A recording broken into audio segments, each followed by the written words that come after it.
शिवसेना उद्धव बाळासाहेब ठाकरे पक्षाचे विधान परिषदेचे आमदार सचिन अहिर आपल्याबरोबर आहेत। सचिन अहिरजी, आज सुप्रीम कोर्टामध्ये धनुष्यबाण चिन्हाच्या संदर्भात ज्यावेळेस सुनावणी झाली त्यावेळेस सुप्रीम कोर्टाने सांगितलं की अपात्रतेच्या संदर्भात, शिवसेनेच्या अपात्रतेच्या संदर्भात आणि त्याचसोबतच धनुष्यबाणाच्या संदर्भात, चिन्हाच्या संदर्भात रेग्युलर सुनावणी जी आहे ती ऑगस्टपासून करण्यात येणार आहे।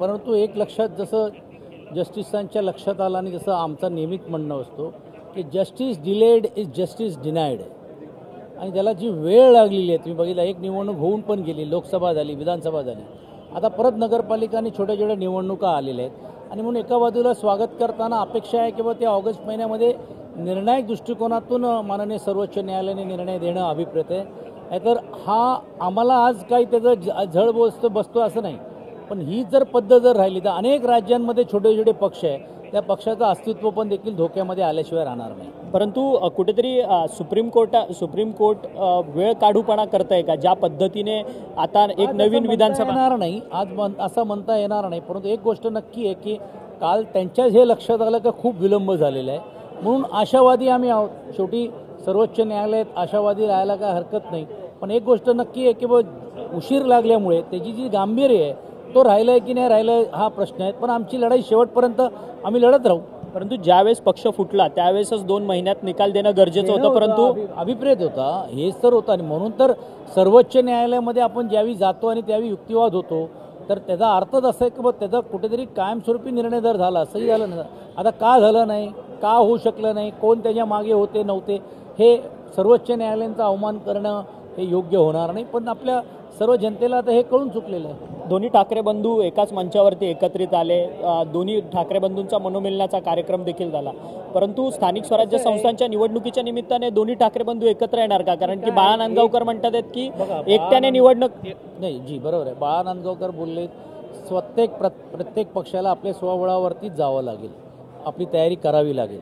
हे जे राजकीय जे विश्लेषण किंवा ज्या गोष्टी होत्या, आम्ही काय सांगितलं की मराठी मुद्द्यांवरती आम्ही सदैव एकत्रित आहोत, आणि कालच आम्ही आमची जी भूमिका अग्रलेखाच्या माध्यमातून केलेली आहे की आता मराठी माणसाच्या हितरक्षणासाठी मुंबईमध्ये पण आपण एकत्रित झाला पाहिजे। आता त्याचा सुतोवाच ते काय करतात ते बघायला पाहिजे।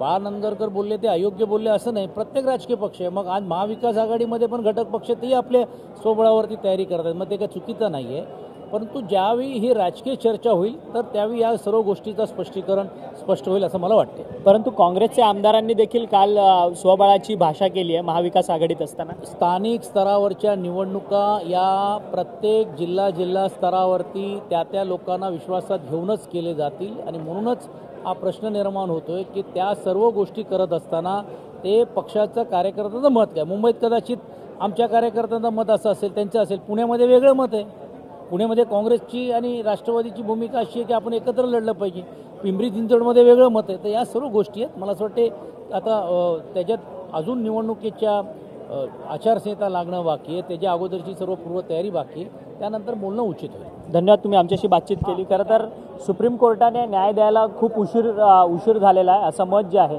ते आमदार सचिन अहिर यांनी आपल्याशी बोलताना व्यक्त केलं। व्हिडिओ जर्नलिस्ट मनीष विचारेसह अक्षय मंकणी, TV9 मराठी, मुंबई।